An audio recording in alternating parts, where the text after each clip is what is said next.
दुर्गा प्रसाद त निकै आँटिला रहेछन् है। जनकपुरमा गएर पहिलाको राष्ट्रिय गान पो बजाइदिइरहेछन्।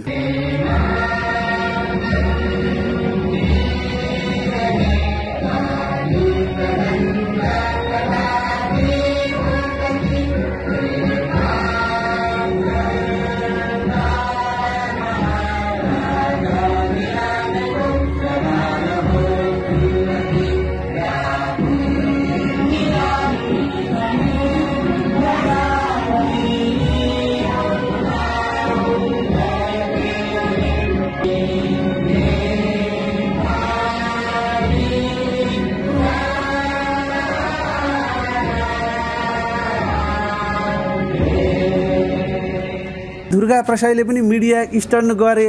एउटा नातिको लागि पनि 6.5 करोडको गाडी किनिदिएको छु, यता हस्पिटल किनिदिएको छु, उता कलेज किनेको छु, उता तरकारी मन्डी चलाएको छु भनेर मिडियाबाजी प्रचार गर्दै गर्दाखेरि एउटा विलासी मान्छेले भोइ मान्छेको समस्या बुझ्ला दुर्गा प्रसाईको यदि ठाउँमा पुग्यो भन्ने तर्क आइरहेछ। आफ्नो भएको कुरा देखाउन कि आपत्ति भएन, भ्रष्टाचार गरेका छैन, उनी प्रधानमन्त्री बनेका छैन, नेता बनेका छैन, एउटा व्यापारीबाट मैले यो गर्छु भने अरबौँ लगानी गरेको चाहिँ मेडिकल कलेज त्यो लथालिङ्ग चाहिँ भूत बङ्गला भएको छ, 5 स्टार होटल चाहिँ त्यो अरबौँ लगानी गरेको जस्ताको तस्तै बात चाहिँ यिनले चाहिँ सम्बोधन दिएका छैनन्। त्यसले गर्दाखेरि के त भन्दाखेरि यो चाहिँ दुर्गा प्रसाई भन्दा पनि यो एजेन्डा जनमुखी राष्ट्रमुखी भएको हुनाले यसलाई चाहिँ के भन्दा सबैले आत्मसात गरेको कुराहरू हो। गरिबको 2 वर्षको छोरो एउटा पौष्टिक आहार नभई सुकेनास लागिसकेको छ भने दुर्गा प्रसाईको नाति चाहिँ 2 वर्ष 2.5 वर्षको हुँदैछ, 6 करोडको गाडी तयार भइसक्यो भनेपछि लेभल मिलेन। अनि यस्तो हो त के त भन्दाखेरि तपाईँको सम्पत्ति छ भने नातिलाई होस्, पलातीलाई होस्, श्रीमतीलाई होस्, अब चाहिँ गर्लफ्रेन्डलाई होस्, अब त्यो चाहिँ के भन्दाखेरि श्रीमतीलाई अब आफूले देश भ्रष्टाचार गरेका छैन, दोहन गरेका छैन, लुटिया छैन भने आफ्नो सम्पत्ति पनि मैले दिएँ भन्ने कुनै आपत्तिजनक कुरा होइन। यसलाई चाहिँ मिडिया स्ट्यान्ड गराएर अगाडि बढ्ने जस्तो पनि लाग्दैन। हेर्नुहोस् टर्मिनल किम राख्दा खोपामा राखेको देउता जस्तो ढुङ्गो जस्तो के अर्थ? 2047 सालको संविधानलाई कार्यान्वयन गर्नुपर्छ, राजालाई त्यही अनुसार सम्मान दिनुपर्छ। अहिलेको आवश्यकता चाहिँ राजालाई देशको चाहिँ आवश्यकता राजालाई राजा बन्नु होइन, देशको लागि राजा चाहिएको अवस्था हो। हजारौँ राजाहरूले आज चाहिँ लुटे। एमालेका सबै व्यक्ति र नेतृत्वहरू यो चाहिँ अभियानमा चाहिँ एक साथमा साथ, काँधमा काँध, हातमा हात मिलेर अगाडि बढ्ने एउटा चाहिँ निर्णय हुन्छ। दक्षिण एसियाको गरिब मुलुकमा हामी पर्यौँ, विश्वकै भ्रष्टाचारी देश चलायो भन्ने कुरो। हाम्रा नदी नाला कल कारखाना होइन, विद्यालय शिक्षालय कलेज सब बन्द भए, व्यापारीका सटर बन्द भए, व्यापारी सटर सबै भागे। केही माडेर नेताहरूले रमाए, गणतन्त्रलाई भाँडो बनाए, कमाइ खाने भाँडो बनाए। पार्टीभन्दा माथि उठेर अगाडि बढ्न सकेन भने देश रहँदैन। देश नरहे तपाईँलाई कसले नेपाली भन्ने, नेपाल कहाँ छ भनेर गुगलमा खोज्ने। मङ्सिर 7 मा राजा ज्ञानेन्द्र आउने सम्भावना देख्नुहुन्छ कि सडकमा असम्भवता त केही पनि छैन। सारा चाहिँ बेरोजगार भए, डक्टरहरू बाहिर गए, इन्जिनियर बाहिर गए, युवाहरू बाहिर गए। यो त वृद्धाश्रम बनायो। यो दुर्गा प्रसाईको एजेन्डा होइन, सारा 3 करोड नेपालीको एजेन्डा हो। त्यसैले यो सम्झेर यो चाहिँ महायज्ञमा हामीले के पाउँछौँ भन्दा पनि देशको लागि के दिन सक्छौँ भन्ने एउटा अन्तरात्माबाट समीक्षा गरेर हरेक चाहिँ यो आन्दोलन भनेको प्रहरी, नेपाल प्रहरीको, सशस्त्र प्रहरीको, नेपाली सेनाको, निजामती कर्मचारीको, सारा तह र तत्कामा रहेका व्यवसायीदेखि लिएर हरेकको चाहिँ आफ्नो स्वयंस्फूर्त आन्दोलन हो। यो नमस्ते दर्शकबिन, हार्दिक स्वागत छ। पछिल्लो समय मेडिकल व्यवसायी दुर्गा प्रसाईले देशव्यापी अभियान निकै तीव्र पारिरहँदाखेरि धेरैको साथ सपोर्ट पनि पाइरहेका छन्। मङ्सिर 7 भ्रष्टाचारीको हाकार भन्ने तर्क पनि आइरहँदा पूर्व राजावादीहरू पनि निकै सक्रिय रूपमा लागि परिरहेछन् भने घुमाउरो पारामा राजेन्द्र लिङ्गदेन ज्ञानेन्द्र शाहीले पनि दुर्गा प्रसाईलाई सहयोग गर्छौँ भनिरहेछन्। के हो त यो आन्दोलनमा उहाँहरूको पनि सहयोग हुन्छ त? दुर्गा प्रसाईले भने जस्तै यो जुन यो व्यवस्था नै 7 गतेपछि फाल्छु भनिरहँदा के यो सम्भव होला? आज यही विषयमा हामी केन्द्रित रहेर कुराकानी गर्दैछौँ। आज हामीसँग कुराकानीमा जोडिनु भएको छ पूर्व डिएसपी केपी शर्मापन्थी। उहाँले पनि दुर्गा प्रसाईलाई साथ दिने र भित्री रूपमा छलफल गरिरहेको भन्ने कुरा पनि हामीले सुनिरहेछौँ। के हो यसको वास्तविकता तिरफार गर्नेछौँ। केपी सर, सम्पूर्ण मिडियामा स्वागत छ। यहाँलाई धन्यवाद यहाँको प्रश्नको लागि। यहाँको लोक मिडिया परिवारलाई पनि धन्यवाद दिन चाहन्छु। रह्यो के भन्दाखेरि असम्भव भन्ने संसारमा केही पनि छैन। तपाईँको चाहिँ impossible nothing in the world भन्छ कि। हेर्नुहोस् त्यो हुनाले के छ भन्दा अहिले चाहिँ दुर्गा प्रसाईले एउटा त नेतृत्वदायी भूमिका खेलेर एउटा एजेन्डा चाहिँ के भन्दा सर्वमान्य, सर्वग्राही र भनौँ यो राष्ट्र, मुलुक, धर्म, संस्कृति, परम्परा, इतिहास यावत कुराहरूलाई समेटेर हामी पहिला बाँच्नुपर्छ, देश रहनुपर्छ, हामी सुरक्षित हुनुपर्छ, हाम्रो चाहिँ 12 बुँदेबाट बेचिएको स्वाभिमान संविधानलाई फिर्ता गर्नुपर्छ। त्यो 12 बुँदेमा तपाईँको चाहिँ के भन्दा राष्ट्र संस्थाको कुरा पनि थिएन, धर्मनिरपेक्षताको कुरा पनि थिएन, सार्वभौम सत्ताको कुरो पनि थिएन। यसरी चाहिँ के भन्दा देशका चाहिँ केही नेतृत्वहरूले देशप्रति देशका जनताप्रति खाद गरेर राष्ट्रलाई लिलामुनि गरी केही व्यक्ति मोटाउने गरी केही रसिला पसिला हुने गरी 5-7 जनाको सेरुफेरीमा यो गणतन्त्र चाहिँ आयो। यो आयातित गणतन्त्र हो, आयातित व्यवस्था हो। त्यसरी चाहिँ के भन्दा यो चाहिँ दुर्गा प्रसाईको नेतृत्व मात्र हो, यो सबै प्रत्येक नेपालीको चाहिँ यो चाहिँ के भन्दाखेरि चाहना पनि हो। यो मुलुक बचाउने चाहना हो। यो पाप र धर्मको चाहिँ के भन्दा लडाइँ हो। तपाईँको के भन्दाखेरि यो चाहिँ भ्रष्टाचार, राष्ट्रवादी र राष्ट्रघातीको बिचमा लडाइँ हो। भ्रष्टाचारको विरुद्धमा लडाइँ हो। नेपाल आमालाई बचाउने लडाइँ हो। देशका युवादेखि लिएर किसानदेखि लिएर मजदुरदेखि लिएर सारा चाहिँ भुइँ मान्छेदेखि लिएर व्यापारीदेखि लिएर सबै चाहिँ जो ऋणबाट पिल्सिएका छन्, जुन मिटर ब्याजमा पिल्सिएर आत्महत्या गरेका छन्, मरेका छन्, त्यस्ता व्यक्तित्वहरूलाई बचाउनको लागि, देशलाई चाहिँ सुरक्षित र संरक्षित राख्नको लागि वैदेशिक चाहिँ हस्तक्षेप चारैतर्फबाट चाहिँ भनौँ हस्तक्षेपबाट चाहिँ यो भनौँ हेरिएको मुलुकलाई, देशको चाहिँ मातृभूमिलाई बचाउनलाई साझा एजेन्डा हो। यो सबैको एजेन्डा हो। त्यसैले के भन्दाखेरि यो व्यवस्था पात्र पद्धति नै गलत भए। आज गणतन्त्र आएको 16 वर्ष भयो भने यो चाहिँ अब यिनीहरूले राज्य गरेको चाहिँ 34 वर्ष भयो। 34 वर्षमा देशले के पायो, मुलुकले के पायो? मुलुकले अभाव पायो, तनाव पायो, गरिबी पायो, भोकमरी पायो, युवाहरू पलायन भए, गाउँ सहर चाहिँ के तपाईँको खाली भयो। आज तपाईँको प्रत्येक बजारहरू चाहिँ सटरहरू सब बन्द भए होइन। आज चाहिँ 70% बन्द भए। बुटोलदेखि लिएर भैरवादेखि लिएर काठमाडौँदेखि लिएर सारा चाहिँ बेरोजगार भए। डक्टरहरू बाहिर गए, इन्जिनियर बाहिर गए, युवाहरू बाहिर गए। यो त वृद्धाश्रम बनायो। त्यसैले अब चाहिँ राष्ट्रिय सहयोगको लागि पहिला चाहिँ 2007 सालदेखि 37देखि 46देखि तपाईँको चाहिँ 52देखि 63सम्मका भनौँ यो आन्दोलनहरू विदेशीको इसारामा, विदेशीको डिजाइनमा भएको थियो भने यो राष्ट्रमुखी, राष्ट्रभक्त व्यक्तित्वको स्वस्फूर्त भित्रैबाट आएको देशलाई बचाउने, मुलुकलाई बचाउने, आफ्नो भाग्य भविष्य र सन्ततिलाई सुरक्षित संरक्षित गर्नको लागि एकपटक देशको लागि ज्यानै दिन परे पनि अगाडि बढ्नुपर्छ भनेर आएको चाहिँ एजेन्डा हो। राष्ट्रमुखी एजेन्डा हो। यो दुर्गा प्रसाईको एजेन्डा होइन, सारा 3 करोड नेपालीको एजेन्डा हो। त्यसैले यो सम्झेर यो चाहिँ महायज्ञमा हामीले के पाउँछौँ भन्दा पनि देशको लागि के दिन सक्छौँ भन्ने एउटा अन्तरात्माबाट समीक्षा गरेर हरेक चाहिँ यो चाहिँ यो आन्दोलन भनेको प्रहरी, नेपाल प्रहरीको, सशस्त्र प्रहरीको, नेपाली सेनाको, निजामती कर्मचारीको, सारा तह र तत्कामा रहेका व्यवसायीदेखि लिएर हरेकको चाहिँ आफ्नो स्वस्फूर्त आन्दोलन हो। यो दही चिउरा मासु खाएर, रक्सी खाएर, पैसा खाएर, पेट्रोल हालेर होइन यो चाहिँ आउने जनसागर होइन। राष्ट्र बचाउनको लागि यो चाहिँ राष्ट्रिय आन्दोलन हो। देश पिसाब जस्तो यो कालो मोसो प्रकरणदेखि जसरी अब जनताहरूले दुर्गा प्रसाईलाई साथ दिइरहेको थिए होइन, जुन उनले राजाको एजेन्डा पनि उठाइरहेको थिए, तर पछिल्लो पिरियडमा दुर्गा प्रसाईले पनि मिडिया स्टन्ट गरे। एउटा नातिको लागि पनि 6.5 करोडको गाडी किनिदिएको छु, यता हस्पिटल किनिदिएको छु, उता कलेज किनेको छु, उता तरकारी मन्डी चलाएको छु भनेर मिडियाबाजी प्रचार गर्दै गर्दाखेरि एउटा विलासी मान्छेले भुइँ मान्छेको समस्या बुझ्ला दुर्गा प्रसाईको यदि ठाउँमा पुग्यो भन्ने तर्क आइरहेको छ। वास्तवमा के भन्दा दुर्गा प्रसाईको चाहिँ भनौँ बाल्यकालदेखिको चाहिँ सङ्घर्षमय जीवन पनि हो। उनले चाहिँ दुःख सुख गरिबी चाहिँ पीडा होइन र तपाईँ चाहिँ के भन्दा पीडामा परेका व्यक्तिको सम्पूर्ण भावात्मा बुझेका छन्। पैसा तिर्न नसकेका एउटै चेलीहरू तिनै एउटा रुखो आगोमा झुन्डेर चाहिँ आत्महत्या गरेका परिस्थितिलाई जन्मेर उनले चाहिँ के त भन्दाखेरि सबै कुरा बुझेका, देशको राजनीति, आर्थिक र नेतृत्वहरूले गरेको चाहिँ गल्ती, कमजोरी, भ्रष्टाचार, अन्याय, अत्याचार, जग्गा जमिन होइन तपाईँ लगानी, देश विदेश सबै कुराहरू बुझेका हुनाले उनले चाहिँ अगाडि बढेका हुन्। र चाहिँ के भन्दा त अब गाडी र उसमा जाँदैन हेर्नुहोस् होइन। आफ्नो भएको कुरा देखाउन के आपत्ति भएन। भ्रष्टाचार गरेका छैन, उनी प्रधानमन्त्री बनेका छैन, नेता बनेका छैन। एउटा व्यापारीबाट मैले यो गर्छु भने अरबौँ लगानी गरेको चाहिँ मेडिकल कलेज त्यो लथालिङ्ग चाहिँ भूत बङ्गला भएको छ। तपाईँको चाहिँ के भन्दा 5 स्टार होटल चाहिँ त्यो अरबौँ लगानी गरेको जस्ताको तस्तै बात चाहिँ यिनले चाहिँ सम्बोधन दिएका छैनन्। त्यसले गर्दाखेरि के त भन्दाखेरि यो चाहिँ दुर्गा प्रसाई भन्दा पनि यो एजेन्डा जनमुखी, राष्ट्रमुखी भएको हुनाले यसलाई चाहिँ के भन्दा सबैले आत्मसात गरेको कुराहरू हो। तर उनले चाहिँ के भन्दा बदल्न सक्छन्। उनमा चाहिँ उनलाई समर्थन गर्नुको पछाडि उनको भित्रबाट आउने जुन कुराहरू छ त्यो आफैदेखि आएका कुराहरू हामीले चाहिँ देखेका छौँ। मिडियाबाजी गर्दा अलि अमिल्दो भयो नि त। एउटा गरिबको 2 वर्षको छोरो एउटा पौष्टिक आहार नभई सुकेनास लागिसकेको छ भने दुर्गा प्रसाईको नाति चाहिँ 2 वर्ष 2.5 वर्षको हुँदैछ, 6 करोडको गाडी तयार भइसक्यो भनेपछि लेभल मिलेन। अनि यस्तो हो त के त भन्दाखेरि तपाईँको सम्पत्ति छ भने नातिलाई होस्, पलातीलाई होस्, श्रीमतीलाई होस्, अब चाहिँ गर्लफ्रेन्डलाई होस्, अब त्यो चाहिँ के भन्दाखेरि श्रीमतीलाई अब आफूले देश भ्रष्टाचार गरेका छैन, दोहन गरेका छैन, लुटिया छैन भने आफ्नो सम्पत्ति पनि मैले दिएँ भन्ने कुनै आपत्तिजनक कुरा होइन। यसलाई चाहिँ मिडिया स्ट्यान्ड गराएर अगाडि बढ्ने जस्तो पनि लाग्दैन। हेर्नुहोस् किन भन्दाखेरि तपाईँसँग भएको कुराहरू दुर्गा प्रसाईले भ्रष्टाचार गरे गरेका भए मेरो यति करोड छ, यति गाडी छ, यति धन छ, यति सम्पत्ति छ थोरै भन्थे।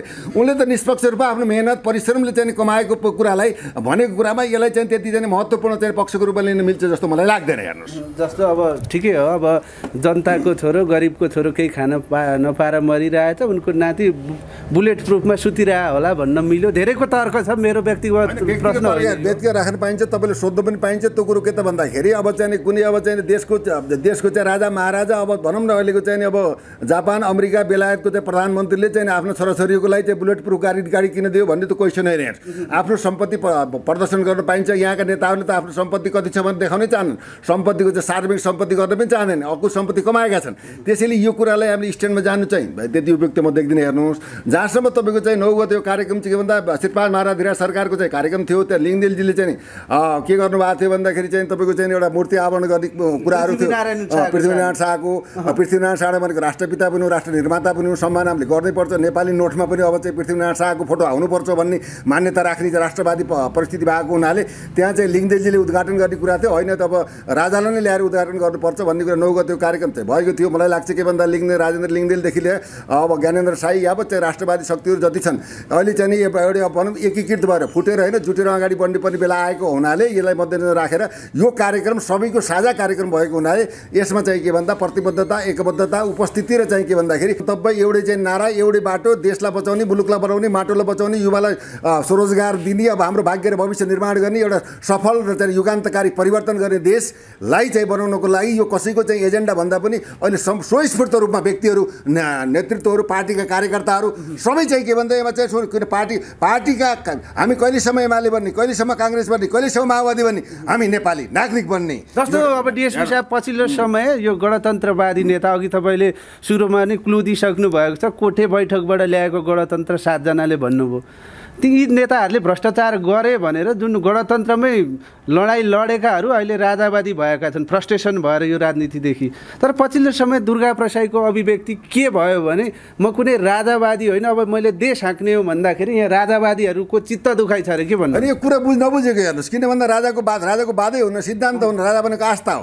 त्यो उनी राष्ट्रवादी, म राजावादी होइन राष्ट्रवादी हुँ भनेको छ। राष्ट्रवादी दुर्गा प्रसाद राजा राष्ट्रवादी उनले के मैले भने हरेकले राजावादी वादी भनेको छ कि राजाको कुनै वाद हुँदैन, राजा सबैको साझा हुन्छ। यो चाहिँ प्रचण्डजीको पनि राजा, केपीको पनि राजा, सबै भुइँ मान्छेको पनि राजा, व्यापारीको पनि राजा। राजा भने राजा हो, राजा गुरु। अब तपाईँको माता पिता शिक्षा दिने कहिले पनि पूर्व हुँदैन, अल आर चाहिँ प्रेजेन्ट हुन्छ। हेर्नुहोस्, त्यो हुनाले के त भन्दाखेरि उनले म राष्ट्रवादी हुँ भने राष्ट्रवादीको अर्थ के हो भन्दाखेरि धर्म, संस्कृति, परम्परा, इतिहास र वैदिक सनातन धर्म र राष्ट्रलाई स्थापित गर्ने एजेन्डा। र अर्को कुरो उनले चाहिँ मेची पुलबाट फाउन 1 गतेदेखि पानसमा बत्ती बालेर अगाडि बढेको अभियानलाई राजावादीको होइन राष्ट्रवादीको रूपमा उनले अर्थाएका हुन्। राष्ट्रवादी भन्नु नै के भन्दा राष्ट्रको चाहिँ भनौँ आफ्नो इतिहास, पहिचान, धर्म, संस्कृति, परम्परा, राजकुल सबैलाई सम्मान गर्ने अर्थ हो। यसरी बुझ्दिनुपर्छ। राजाको वाद हुँदैन, राजावादी भन्नु नै यो चाहिँ शब्द नै के छ भन्दाखेरि अपभ्रंश छ। जस्तो अब मङ्सिर 7 गते जसरी दुर्गा प्रसाईको व्यापक आन्दोलन छ नि, यदि यो व्यवस्था विरुद्धको आन्दोलन सफल भयो भने देश चाहिँ ज्ञानेन्द्रले हाँक्ने कि दुर्गा प्रसाईले हाँक्ने ठ्याक्कै खुलाइ? अनि स्पष्ट कुरा के त भन्दा राजा सहितको प्रजातन्त्र डेमोक्रेसी बाई द कि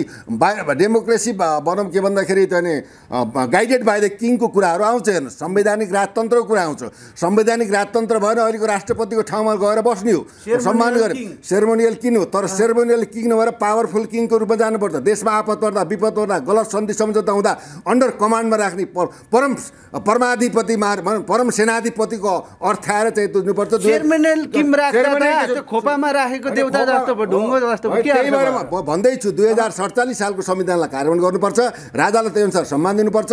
अहिलेको आवश्यकता चाहिँ राजालाई देशको चाहिँ आवश्यकता, राजालाई राजा बन्नु होइन, देशको लागि राजा चाहिएको अवस्था हो। हजारौँ राजाहरूले आज चाहिँ लुटे, भ्रष्टाचार गरे। तपाईँ काण्ड हेर्नु, ललिता पनि निवास काण्ड हेर्नु, सुन काण्ड हेर्नु, नुन काण्ड हेर्नु, गलैँचा काण्ड हेर्नु, लाउडा काण्ड हेर्नु, चाहिँ 4G काण्ड हेर्नु, एनसिल काण्ड हेर्नुहोस्, यो टी बन्धु गिरिबन्धु टी स्टेट काण्ड हेर्नुहोस् होइन, पशुपति काण्ड हेर्नुहोस्। अब काण्डै काण्डले ताण्डव मचाएर अब यो दुनियाँ, यो दुनियाँबाटै उनी नजरमा गिरेको अवस्था छ। पशुपतिमा जलहरी उता बुढीको काँधमा तिलहरी भन्ने जलहरी र तिलहरीका काण्ड खाली जग्गा जो कोही देखि नहुने काण्ड हेर्नुहोस्, आफ्ना कार्यकर्ता पाल्ने काण्ड। त्यो हुनाले म के भन्छु भन्दा अहिले चाहिँ एमालेको चाहिँ एउटा भनौँ एउटा राष्ट्रवादी नेतृत्वकोमा रहेका चाहिँ भनौँ केपी शर्मा ओली, भनौँ तपाईँको चाहिँ के भन्दाखेरि महेश बस्नेत जस्ता व्यक्तित्व नेतृत्वहरूले अब के भन्दा यो मुद्दामा एकबद्ध भएर अगाडि जानुपर्छ भन्ने हाम्रो आह्वान हो। बाधा विरोध त फुटेर जुटेर होइन। आज के छ भन्दा अब अहिलेको गठबन्धन सरकार केपीको लाई कसरी चाहिँ गिराएर चाहिँ रोडमा ल्यायो भन्ने छ। अब त्यो भएर अहिले चाहिँ यिनीले गरेको विरुद्धमा लाग्ने कि चाहिँ अब यो अभियानसँग लडाउने।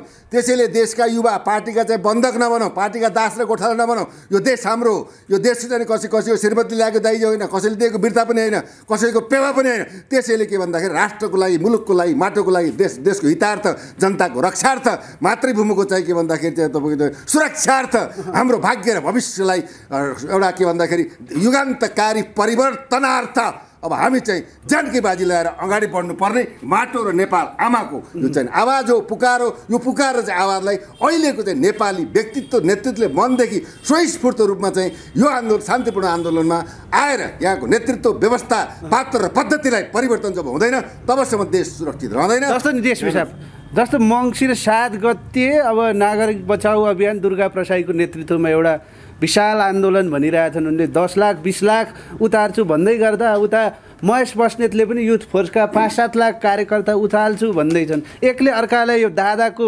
उपनाम पनि दिइरहेछन्। दुर्गा प्रसाईले महेश बस्नेत दादा हो, डन हो भनिरहेका छन्। उता महेश बस्नेतले पनि दुर्गा प्रसाई डन हो, दादा हो भनिरहँदा यहाँ घन्सु दादाहरूको वारमा एउटा गरिब किसानको छोराको रगतको रक्तपात हुने हो नि त अब 7 गते। अब तपाईँले कुरो बुझ्नुहोस् न, आन्दोलनमा रक्तपात पनि हुन्छ, क्रान्ति पनि हुन्छ, मान्छे मर्न पनि सक्छन्, सुन्नुहोस् मर्न पनि सक्छन्, बाँच्न पनि सक्छन्। अब व्यवस्थापन हुनसक्छ, अझै केही समय छ, राज्यको सरकारले केही निर्णय लिन पनि सक्छ। वैधानिक र कानुन सम्बद्ध चाहिँ जनमत सङ्ग्रह गराउने कि राजालाई स्थापना गराउने कि अहिलेको चाहिँ मागहरूलाई पुरा गर्ने कि यावत कुराको निर्णय लिन सक्ने समय र अवसर पनि अहिलेको सरकार र उच्च नेतृत्वले दिएको अवस्था छ। तथापि चाहिँ के भन्दाखेरि केपी शर्माजीले बोल्नु भएको छ, हेर्नु राजनीतिमा कुनै पनि चाहिँ असम्भावना छैन होइन, एभ्रिथिङ इज पोसिबल होइन, टु द पोलिटिक्स भन्छ। हेर्नुहोस् त्यो हुनाले के भन्दा अन्ततोगत्ता के भन्दा केपी शर्मा ओलीज्यू, पूर्व प्रधानमन्त्रीज्यू र महेश बस्नेतज्यू यो अभियानमा चाहिँ काँधमा काँध साथमा साथ मिलाएर हिँड्ने चाहिँ प्रतिबद्धतासहित उहाँले चाहिँ लिडिङ चिडिङ गर्नुभएको छ। किनभने यो राष्ट्रिय मुद्दामा अहिले के भन्दाखेरि यो कुराहरूमा चाहिँ भाइ फुट्ने, गवार लुट्ने, एकै भाइले अर्को भाइलाई मार्ने, भिडन्त गर्ने भनेको देश र दुनियाँको लागि रक्त रञ्जित होइन एउटा कालो इतिहासको रूपमा परिणत हुनाले र माओवादीको आन शान मान मर्यादा र सम्मान एउटा गठबन्धन र मजबुत पार्टीको चाहिँ छविको लागि पनि उहाँले चाहिँ यो कुरा ब्याक गर्नुहुन्छ। र उहाँ चाहिँ के हुन्छ भन्दाखेरि ती युवा जो देशका चाहिँ कर्णधार हुन्, ती युवा चाहिँ समूह, युवा शक्ति, एमालेका सबै व्यक्ति र नेतृत्वहरू यो चाहिँ अभियानमा चाहिँ एक साथमा साथ, काँधमा काँध, हातमा हात मिलेर अगाडि बढ्ने एउटा चाहिँ निर्णय हुन्छ। यो किन भन्दा राजनीतिमा कुनै पनि असम्भव छैन। किन छैन? जसले टाउकाको मोल तोकेको थियो त्यही टाउकाको मोल 50 लाख तोक्नेसँग अहिले गठबन्धन गरेर सरकार चलाएको छ भने प्रचण्ड भने why it is everything possible. तर दुर्गा प्रसाई त निकै आँटिला रहेछन् है, जनकपुरमा गएर पहिलाको राष्ट्रिय गान पो बजाइदिइरहेछन्, ठुङ्गा त गायब गरिदियो होइन। अनि के भयो भन्दा हेर्नु, गणतन्त्रलाई सबैले मानेको, गणतन्त्रलाई मानेको, आत्मसात गरेको यसो पद्धति राम्रो पद्धति हो। तर के भन्दा गणतन्त्रलाई चलाउने, देशको विकास गर्नु भन्दा पनि पारिवारिक विकास, सम्पत्तिको विकास अकुसम एउटा सिन्डिकेट चलाए। यिनले देशको मर्म, जनताको चाहिँ भावना, पीडा होइन, गरिबी, घाँसबास, कपास, शिक्षा, स्वास्थ्य, रोजगार, विद्यालय, कलेज, रोड, बाटोघाटो यावत कुराहरूमा यिनले नगरेर सारा चाहिँ कमिसन र सिन्डिकेट भन्ने देश चलाएको हुनाले अहिले त्यो तन्त्र चाहिँ के भन्दा फेलियर भएको अवस्था भएको हुनाले अब चाहिँ परिवर्तन र पुरातनवादी चिन्तनमा नयाँ सोच र विचारबाट चाहिँ अब चाहिँ देशलाई परिवर्तन गर्नुपर्छ।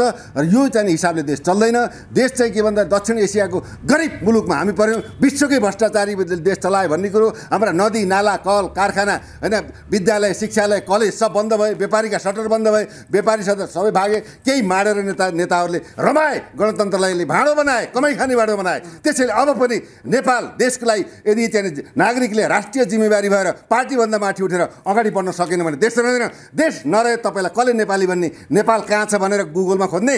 त्यो हुनाले अहिले यो राष्ट्रिय सवाल हो, मुलुक र माटोको सवाल हो। यसलाई बचाउनु, सुरक्षित गर्नु, जनताको भावनालाई बुझ्नु, यो विशेषतः नेपाल आमालाई बचाउने एउटा चाहिँ के भन्दा महाभारतको युद्ध पनि हो। पक्कै पनि निकै जोसिलो बोल्नुहुन्छ। यो जोसिलो बोल्दै गर्दा यो मैले तपाईँमाथि यो क्वेसन गर्ने हैसियत त होइन। यहाँ एमाले काङ्ग्रेस माओवादीका साथीहरूले चाहिँ के आरोप लाउँछन् भने जसले पछिल्लो समय दुर्गा प्रसाईका एजेन्डाहरू मन पराएर बोलिरहेछन् नि, तर दुर्गा प्रसाईले पैसा खाएर बोल्न लगायो भन्ने तर्क गर्छन्, जिज्ञासा गर्छन्। तपाईँले पैसा खानुभयो केही हो? एउटा कुरा के छ भन्दाखेरि हामी राष्ट्रवादी व्यक्तित्व पनि हो, नेतृत्व पनि हो। अब चाहिँ नि एउटा दुई चारवटा चाहिँ डिग्री गरेको अवस्था पनि हो, पोलिटिकल साइन्स मैले मास्टर डिग्री गरेको अवस्था पनि हो। म बिकाउ होइन, म चाहिँ म आफै सक्षम छु। मैले अहिलेसम्म दुर्गा प्रसाईको अभियानबाट एक कप चिया पनि खाएको छु। That is my guarantee. कोही प्रमाण दिन्छ भने आई विल सुट माइसेल्फ। हेर्नुहोस्, त्यस्तो नसोच्नु भन्ने जे पनि भन्छन्। हामी पैसाका बोका हुनु, देश चाहियो, मलाई मुलुक चाहियो, राष्ट्र चाहियो, जनता सुरक्षित हुनु पऱ्यो, गरिबी निवारण हुनु पऱ्यो होइन। यहाँ तपाईँको चाहिँ रोजगारको व्यवस्था हुनु पऱ्यो, कल कारखाना खोल्नु पऱ्यो, हाम्रो नदी नाला सुरक्षित हुनु पऱ्यो, हाम्रा प्राकृतिक सम्पदा युरेनियमका पहाडहरू सुरक्षित हुनु पऱ्यो, यासागुमा सुरक्षित हुनु पऱ्यो, हाम्रो जल भण्डार व्यवस्थित हुनु पऱ्यो, जल जङ्गललाई बचाउनु पऱ्यो। यहाँ चाहिँ के भन्छ देश दुनियाँलाई बेचेर चाहिँ भनौँ नदीजन्य चिजहरूलाई बेचेर देशलाई खङ्गाल पाराए। यो चाहिँ यस्तो विश्वकै सम्पदा भए, विश्वकै एउटा के भन्दाखेरि त्यो वैभवशाली राष्ट्र, विश्वकै धनी राष्ट्र, तपोभूमि, बुद्ध जन्मेको शान्ति अग्रदूत बुद्ध जन्मेको देशलाई आज चाहिँ टाट पल्टाए, श्रीलङ्काको अवस्थामा पुऱ्याए, देशै टाट पल्टो, अर्थतन्त्र डामाडोल भयो। आज तपाईँको चाहिँ अब तपाईँको हेर्दै जानु छडपछि चाहिँ के भने मान्छे खान नपाएर मर्ने अवस्था हुन्छ। यसको व्यवस्थापन गर्ने राज्यले होइन। आज चाहिँ भूकम्पबाट पीडित भएको छ, पार्टीका झन्डा लगाएका छन्, तिर्पल लगाएका छन्, आज त्यहाँ दसैँ मान्न पाएका छन्। यहाँ चाहिँ हुस्की र चुस्की चामलको बोरामा चाहिँ पार्टीका छाप लगाएका छन्, पार्टीका मान्छेले माथि पात्र वितरण गरेको छ। हेलिकप्टर लिएर चाहिँ अहिलेको चाहिँ वर्तमान राष्ट्रपति गएर चाहिँ त्यो पाल टाँगेका उडाएको छ। राष्ट्रपतिको जाने औचित्य हो, कार्यकारी प्रधानमन्त्री जाने स्वाभाविक हो। रात भएको छैन, आध भएको छैन। भारतले चाहिँ दियो खाद्यान्न, तपाईँको चीनले दियो। आज चाहिँ तपाईँको चाहिँ 4 अरब दैविक आपत्ति कोषको राज्यमा जम्मा छ। त्यो जम्मा किन गर्न सक्दैन? त्यहाँका मान्छेलाई व्यवस्थापन गरेर ठुलो चौरमा त्यो तिर्पल बिछाएर नानो छानो दिएर उपचार गरेर एउटा भण्डारा खोजेर दाल भात तरकारी दिएर यता पुनर्निर्माण गरेर हस्तान्तरण गर्ने भिजन खाइ यहाँ विज्ञापन गर्ने, टिकटक बनाउने, दुनियाँभर टिकटक किन बन्द भयो? टिकटकले आज मान्छेले चेतना दिएको थियो, भनौँ ज्ञान दिएको थियो। कतिपय विकृति थियो भने त्यसलाई हटाउनु पर्दो, कारवाही गर्नु पर्दो, कानुन नियमन गर्नु पर्दो भने आज डराएर हेर्नु आज उनीहरूको चाहिँ नाङ्गै हुने भयो। हामीले गरेका पर्दाफास, भ्रष्टाचार, अन्याय, अत्याचार, लगानीदेखि लिएर सारा कुरो चाहिँ पर्दाफास हुने भयो भनेर अहिले चाहिँ टिकटक बन्द गरियो। त्यो टिकटक गराउनलाई पनि इन्डियासँग चाइनालाई चिडाइयो। टिकटक चाहिँ किन बन्द भयो? एकैछिन पछिल्लो समय टिकटक खोल्दाखेरि दुर्गा प्रसाई मात्रै हाबी भयो, सरकार चाहिँ डिलेट भयो जस्तै भयो र मङ्सिर 7 गतेको अभियान चाहिँ सफल नहोस् भनेर दुर्गा प्रसाईदेखि डरायो भनेर टिकटक बन्द भयो। होइन, त्यो पनि अवश्य हो। दुर्गा प्रसाईदेखि डराएको अवस्था हो। ठुल्ठुलो नेताहरूको चाहिँ के भन्दाखेरि कट्टु खोलेको अवस्था पनि हो, खोल्ने क्रम जारी रहेको अवस्था हो। एउटा टेलर देखाए, 7-8 टेलर देखाउन बाँकी छ भने उसले चाहिँ एउटा शङ्खनाद गरेको अवस्था पनि हो। यसले चाहिँ चीनलाई चाहिँ काउन्टर दिनको लागि भारतको चाहिँ सहमतिमा चाहिँ बन्द गरेको हो। यो चाहिँ वारको अवस्था हो।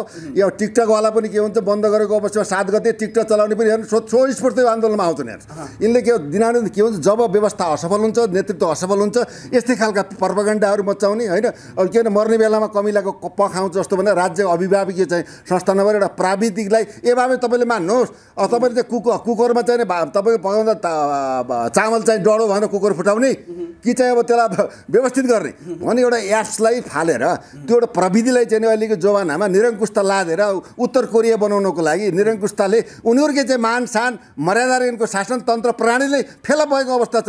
तपाईँले बुझ्नुहोस् केही समयपछि अदालतको पनि आधार सर्वोच्च अदालतले खारेज गरिदिन्छ। यो चल्छ बिहार होइन भने भोलि युट्युब बन्द गर्छ, फेसबुक बन्द गर्छ। किन यो के हुन्छ, विनाशकाले विपरीत बुद्धि। यहाँ सुन्नुहोस्, मङ्सिर 7 गते दुर्गा प्रसाईको अभियानमा तपाईँको उपस्थिति रहन्छ कि किन नरहने? हजारौँ नरहने प्रश्नै आएन नि। हामी त जानै फाल्यो। अब त एउटा कुरो, कोही मान्छे मृत्युदेखि डराउँदैन भने अरू डर कि? तपाईँलाई सबभन्दा डर त म मर्छु कि भन्ने हो। तर देशको लागि म मरेँ भने त शहीद हुन्छु। म मरेँ, मेरा बुवा आमाले मलाई जन्माएको चाहिँ म एकदम सार्थक हुन्छु। हेर्नुहोस्, किनभने राष्ट्रियताभन्दा ठुलो संसारमा केही पनि छैन। राष्ट्र रहेन हामी रहने। राष्ट्र भनेको मातृभूमि, जननी जन्मभूमि छ स्वर्ग त बिगरिएपछि आफू जन्मेको थलो र आफू जन्मेको देश स्वर्गभन्दा प्यारो हुन्छ भने मातृभूमिको लागि मर्नु परेछ भने त हाँसी हाँसी मर्नु पर्छ। शहीदले न्याय पाउँदैन, अरू नेताहरूले उनीहरूले मोज गर्ने परिपाटी चलिरहेको नि, त्यही त होला नि त। त्यही ब्रेक गर्नको लागि अहिले व्यथिति, अन्याय, अत्याचार, तपाईँको चाहिँ पारिवारिक सरकार, सिन्डिकेट, अकुत सम्पत्ति, आज तपाईँको खाना लाउन नजाने, एक सरो कपडा लाउन नसक्ने, एउटा एकजोट जुत्ता लाउन नसक्ने मान्छे आज कस्ता भएको छन्, त्यो च्याउरी परेका भुँडीवाल भएको छन्, सुकिला भएको छन्, मोटला भएको छन्, अकुत सम्पत्ति कमाएका छन्, नेपाल मात्र नभए विदेशमा लगेर जगेर्ना गरेका छन्, आफ्ना सन्ततिको भाग्य र 7 पुस्ता कमाएर राखेका छन्। नेपाली जनतालाई पटक पटक भर्याङ बनाएर, भरम छरेर होइन, विभिन्न खालका प्रोपोगन्डा मचाएर नेपाली जनतालाई चाहिँ के भन्दा बेवकुफ बनाएर चाहिँ के भन्दाखेरि दास बनाएर यिनले विरासत प्राप्त गरेका छन्। देशको लागि के गरे, जनताको लागि के गरे, मुलुकको लागि के गरे, हामीले के पायौँ, तपाईँले के पायो, जनताले के पाए भने तनाव बाहेक केही पाएन, दुःख बाहेक केही पाएन, अभाव बाहेक केही पाएन, गरिबी बाहेक केही पाएन भने अब उनीहरूले नै के त बुझिसके अब हामी असफल भयौँ। जस्तो यहाँ धेरैले के भनिरहेछन् भने यदि ज्ञानेन्द्र शाह नि राजा हुने हो, नारायण हिटी छिरेर सिरपेज लाउने हो भने नागार्जुनमा सुतेर बस्ने होइन, सडकमा झर्नुपर्छ, नत्र हुन्न भन्ने तर्क गर्दै गर्दा मङ्सिर 7 मा राजा ज्ञानेन्द्र आउने सम्भावना देख्नुहुन्छ कि सडकमा ठ्याक्क असम्भवता त केही पनि छैन। किन भन्दा राजाले विभिन्न चाहिँ पूर्व मेचीदेखि पश्चिम महाकालीसम्म चाहिँ के भन्दा नागरिक अभिनन्दन कार्यक्रम त होइन, धर्म संस्कृतिको चाहिँ जगाड धर्म पूजा गरेको अवस्था हो। अब चाहिँ अब हाम्रो पालो चाहिँ आए जस्तो लाग्छ भने अभिव्यक्ति आएकै कुरा हो। राजाको समर्थन छ, राजा यो देशको लागि चाहिन्छ, राजा बिना देश रहँदैन। मैले भने नि तपाईँलाई दुईवटा कुरा, अब हेर्नुहोस् हस्तिनापुरमा हात्ती बिनाको हस्तिनापुर, बाँदर बिनाको चाहिँ वृन्दावन, तपाईँको चाहिँ के भन्दाखेरि मेरुदण्ड बिनाको शरीर, राजा बिनाको देश विलय हुन्छ। आज तपाईँ जापान हेर्नुहोस्, तपाईँको चाहिँ यो खाडीका मुलुक गरे 54वटा मुलुक चाहिँ समृद्ध भएका छन्, राजाले शासन गरेका छन्। स्विजरल्यान्ड, बेलायत भने आज चाहिँ 15 वर्षपछि तपाईँको थाइल्यान्डमा राजा फर्क्यो हो कि होइन।